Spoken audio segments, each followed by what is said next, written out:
Hey everyone, how's it going? Alex Holder with Alex Holder Fitness, and today we're going to talk about part 2 of our series, Major Fitness Goal Killers. Last video we talked about excuses, and today we're going to talk about a lack of discipline, and next video we'll talk about a lack of direction, of proper direction. So before we do all that, I'm going to go through my meals for the end of today. This is my 4th meal, so I'll just show you guys what all I'm eating. Right now I'm cutting, so I'm eating about 2,600 calories. I'm going to start to lower that a little bit as the time goes. So we got some chicken here, and we're going to cook it up on the stove top and mix it with some other good stuff. Alright, so I throw that on the stove top, and then I'm going to put some seasoning stuff. I'll put just a little bit of olive oil in there, as well as this stuff, seasonal.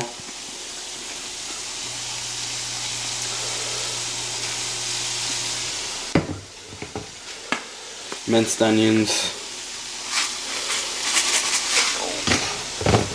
and brown sugar bourbon. So all this stuff you can get at Walmart, pretty basic. And then I'll cook that till it's done, and I'll show you the rest. Alright, so next we got some chicken flavored fettuccine for our carbs. I've actually never had this, but saw it at the store and thought it looked pretty good. So we're going to go ahead and make it and try it out. Alright, so there it is. 6 ounces of chicken, about 4 ounces of strawberries, and just over a cup of that noodles stuff. The macros should be on the screen. Alright, so let's talk about how to avoid challenges with a lack of discipline. So, the first thing, I talked a little bit about this in the last video, but the first thing is to understand your why. Like I said, why do you want to do it in the first place? Why do you want to lose weight in the first place? Why do you want to, do whatever in the first place? And understand that in order to actually get to that spot, you're going to have to really think about that day in and day out. Think about, that ideal physique or that ideal health condition that you want to be at or whatever. So keep that in your mind, keep thinking about it, and the more you do that, the easier it'll be to, say, okay, I want this, but I'm going to go ahead and not actually eat it just because of what it'll do to me. So knowing your why is essential. Alright, so for me, eating clean, working out has never been something that I really enjoyed as a child. Obviously, most kids don't.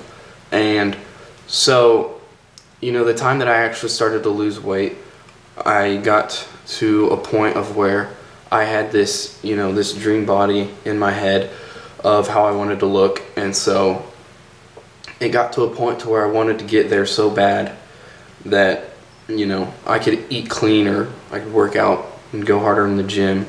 And it was easier because I knew why I was doing it. It wasn't just, well, I'm just going to do this because I'm supposed to. I had an actual reason that I wanted to do it, and the same goes for you. You need to have an actual reason, a good reason why you want to actually do it. Something more than just, you're supposed to, I need to be healthy, whatever. Figure out how working out and eating clean makes you feel, because it always makes me feel like a much more productive person, I guess. Makes me feel happier. And so things more so a little bit deeper than just, I want to achieve this physique. Because once you really get those things coming, that feel good kind of thing after you've just busted your ass doing whatever, then it's going to really make a difference in trying to stay disciplined. So alright, the next tip I would give you is to try to make a gradual transition into like a healthy lifestyle of eating clean and working out. So if you are somebody who, you go to work and then you come home and watch TV and sit on the couch all night and eat like crap whenever you can, don't think about the food you're eating or whatever, and then you try to go and start off on this fitness plan, you try to wake up early, pack meals and then go have a late night or whatever, it starts to get a lot quick and you'll get burned out. I said this in the last video, you'll get burned out pretty quick. So in order to make that real quick transition easier, we want to do it at a much slower and more gradual pace instead of like I said, trying to do it at once, going cold turkey, going from eating junk food for lunch to eating chicken and rice, whatever. So in order to make the gradual transition, what I recommend is first off, start off with short workouts 4 times a week, maybe 20-30 minute workouts, and also don't focus too much on the workout itself at first. That's something that'll come. Just try to get a sweat going or whatever.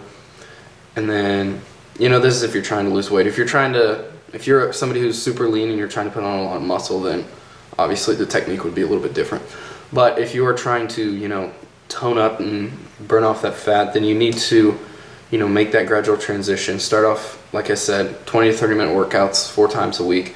And also, when it comes to meals, I like to have my clients start off with just 1 to 2 meals a day. So their very first meal would be breakfast, obviously, in the morning.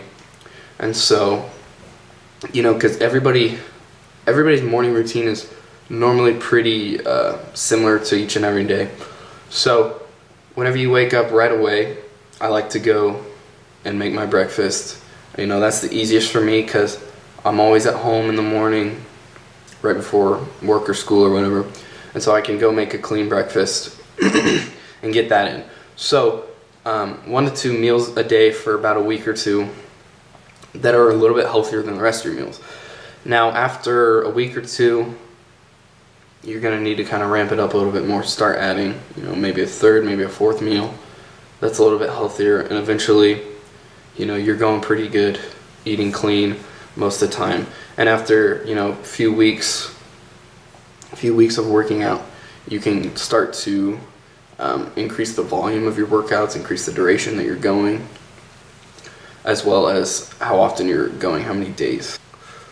Okay, so I also like to have my clients take cheat meals. I do this myself. So basically, a cheat meal is when you go all week and you're doing good and you're eating clean all week, eating clean, and then you get to the end of the week, and then you can have a meal dedicated to eating, whatever you want. I like to personally make a list of things that I catch myself craving during the week, write them down, and when that cheat meal comes, I'll eat them then. So it's like ice cream or whatever.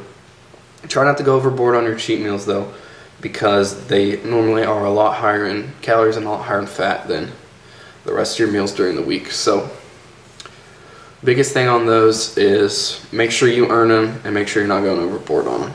Because if you have a really good week and then you go and eat a crazy cheat meal that you probably shouldn't have gone that far on, then it's going to set you back even further than just a normal regular cheat meal would be. Also, make sure it doesn't turn into a cheat day.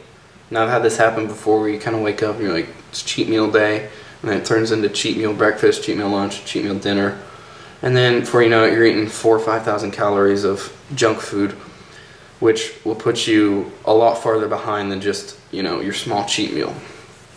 So the reason for cheat meals, it's supposed to boost your metabolism, as well as if you're in such a steady routine of eating clean and you keep seeing foods that you're craving, you keep being around foods that you really want to eat, and then you never give that its place, then eventually it's just going to keep going into a point to where you explode and you feel as though you don't have any choice but to binge out, and then you end up going from eating clean perfectly into eating junk all day for who knows how long. Alright, so this is a big one. You need to make it convenient to eat clean. So most of the time when people struggle with discipline, it's not necessarily in the gym. Sometimes it is, but more so than struggling in the gym, people struggle in the kitchen. So in order to really make it something that you can work into your daily habit. You need to make it convenient. And what I mean by that is, first of all, don't keep junk food on the house. Things like, candy, pop, pizza, frozen pizzas, ice cream, whatever. There's no reason to have them in the house, unless if you just bought them for your cheat meal, whatever. So keep them out of the house, because if you go and open the fridge right now and there's a can of pop, and you've been craving pop all week and you're just really thirsty right now, you're a lot more likely to grab that can of pop than if you were to go to the fridge and see a bunch of other healthy alternatives. So the more convenient it is to eat junky foods, the more you will. Okay, so that's just kind of how it goes. That's how it is for me. So the less junk food I have in the house, then the healthier I'll eat. Alright, and also make it, like I said, make it inconvenient to eat junk foods, to eat unhealthy, and make it convenient to eat healthy. So the ways you do this are by meal prepping. Meal prepping is a good one, just because if you're hungry and you already have a meal made in the fridge, you can just pop it out, throw it in the microwave, and eat it.